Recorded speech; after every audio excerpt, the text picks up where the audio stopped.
정부는 이 개발도상국 특혜를 주장하지 않기로 결정했습니다. 네, 정부가 이번 결정을 내린 배경부터 향후 파장까지 살펴보도록 하겠습니다. 김대호의 경제 읽기, 김대호 박사가 나와주셨습니다. 어서 오십시오. 네, 어서 오세요. 예. 네, 앞서서도 계속 소개를 해드렸는데 일단 정부가 개발도상국 특혜를 주장하지 않기로 결정을 했는데 이게 어떤 걸 의미하는 거고 그렇다면 기존과 어떤 점이 달라지는지부터 설명해 주시면 좋을 것 같아요. 세계 무역 체제를 결정하는 기구에 WTO라고 있지 않습니까? 네. 그래서 이제 흔히 우리말로 세계 무역 기구라고 그러는데 세계 무역 기구의 기본 방침, 기본 방향은 모든 나라가 세계 무역을 동일한 조건에서 자유로 하는 겁니다. 네. 그렇지만 단 후진국이나 못 사는 나라들을 한꺼번에 자유화했을 경우에 타격이기 때문에 네. 후진국에 대해서는 그 개방의 속도를 상당히 늦춰주기로 한 게 그게 개도국 지위라는 건데요. 네. 우리가 1995년에 우루과이 라운드로 들어가면서 우리나라는 개도국 지위를 받았습니다. 네. 우리나라뿐만이 아니라 지금 상당수의 나라가 개도국 지위를 받고 있습니다. 그럼에도 불구하고 우리나라는 농업을 뺀 나머지 분야에 대해서는 일체 개도국 요구를 하지 않고 있습니다. 네.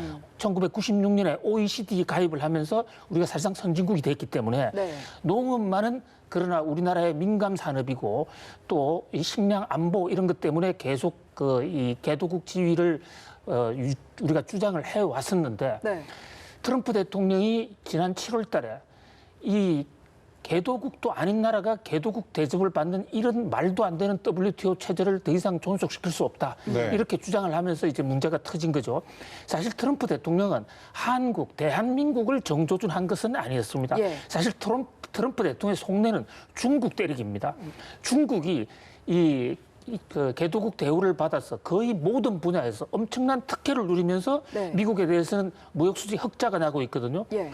그러나 이제 미국 입장에서는 원칙론적에서 잘 사는 나라를 기준을 제시해서 이 나라들 다 같이 이제 개도국 특혜를 못 주겠다 했는데 한국이 그 중에서도 가장 잘 사는 나라로 네. 네. 방금 그 취재 기자도 리포트를 했습니다마는 트럼프 대통령이 내건 부자 나라의 4가지 조건에 모두 다 해당되는 나라는 네. 한국밖에 없어요. 네. 이제 그러면서 한국 입장에서는 상당히 고통스러웠고 트럼프 대통령은 90일이라는 시한을 정해서 만약에 90일 이후에도 계속 이 개도국 지위를 유지하겠다면은 그 나라에 대해서는 WTO 체제와 별개로 미국이 무역 보복을 가하겠다. 지금 이렇게 주장을 하고 있는 대목이거든요.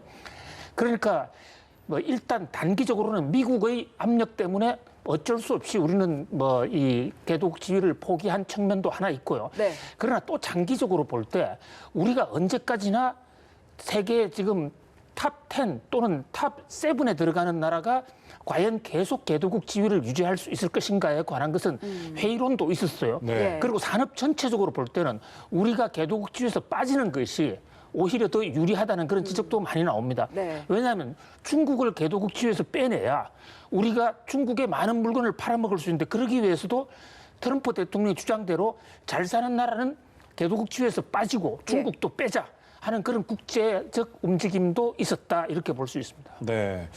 그러니까 말씀처럼 이제 혜택은 좀 많았는데 우리나라도 이제 다 해당이 되지만 트럼프 대통령이 말한 거에 다 해당이 되지만 브라질, 싱가포르, 중국도 같이 졸업을 요구받았는데 그 결정은 어떻습니까? 그렇습니다. 대부분의 예. 나라들이 지금 우리나라하고 마찬가지로 우리보다 먼저 네.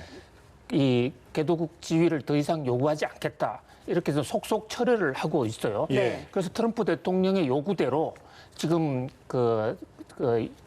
미국이 타겟을 했던 나라는 시차에 좀 차이는 있지만 거의 예외 없이 모든 나라가 지금 이 개도국 지위를 포기할 것으로 보입니다. 다만 예. 한 나라 지금 가장 타겟된 중국만은 예. 여전히 우리는 여전히 개도국이다. 왜 중국이 선진국이란 말이냐. 네. 절대 탈퇴하지 못하겠다. 지금 이렇게 요구하고 있기 때문에 네. 이 개도국 지위를 둘러싼 WTO의 전쟁은 이제부터 본격적으로 시작될 것으로 보입니다. 네, 일단 이 정부의 포기 선언으로 당장 농업에 타격이 없다. 이게 정부의 설명이긴 한데 농민단체에서는 지금 반발하고 있는 상황인데요. 네. 전문가로서 보시기에 이 농업 분야에 미칠 영향 어떻게 좀 평가를 하십니까? 그 정부 얘기에 하나도 저는 그런 얘기가 없다고 생각을 해요. 홍남기 부총리가 지적한 대로 이번 조처로서는 농업이 있는 피해는 전혀 없습니다. 달라지는 거 하나도 없습니다. 네.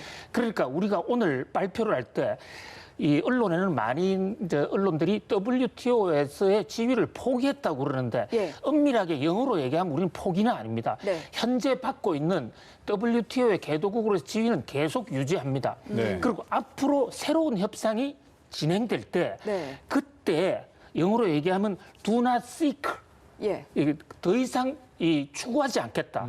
새로운 협상이 진행되면 근데 이제 새로운 협상이 우루과이 라운드에 이어서 도하 라운드라고 DDA 라운드가 논의를 하다가 지금 중단이 돼 있는 상태예요. 네. 그래서 현재로서는 새로운 도하 라운드의 협상이 언제 타결될지 아무도 알 수가 없습니다. 네. 가까운 시일 내에 타결될 가능성이 하나도 없단 말이죠.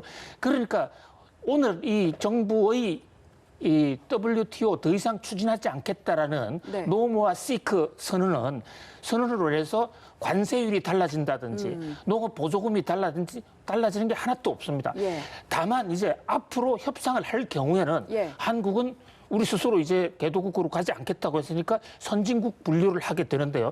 선진국을 분류하게 되면 관세라든지 네. 이 농업 보조금을 주는 입장에서 그동안 개도국보다도 좀 더 큰 폭의, 좀 더 빠른 폭의 시장 개방을 해야 됩니다. 예.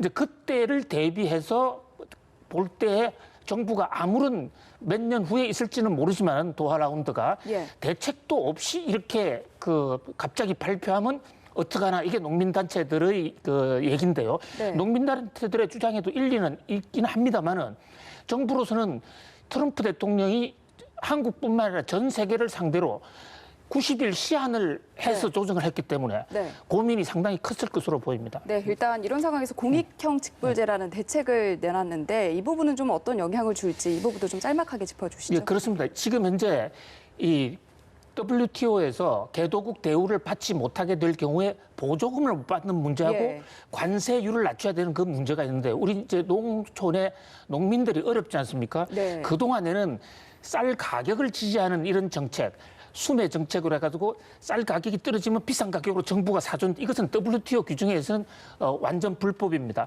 그 대신에 농민들에게 대해서 직접 도와주는 거, 농민들이 살지 못하기 때문에 또는 환경 보존을 한다 이런 경우에서는 도와줄 수 있는 이런 여지는 있어요.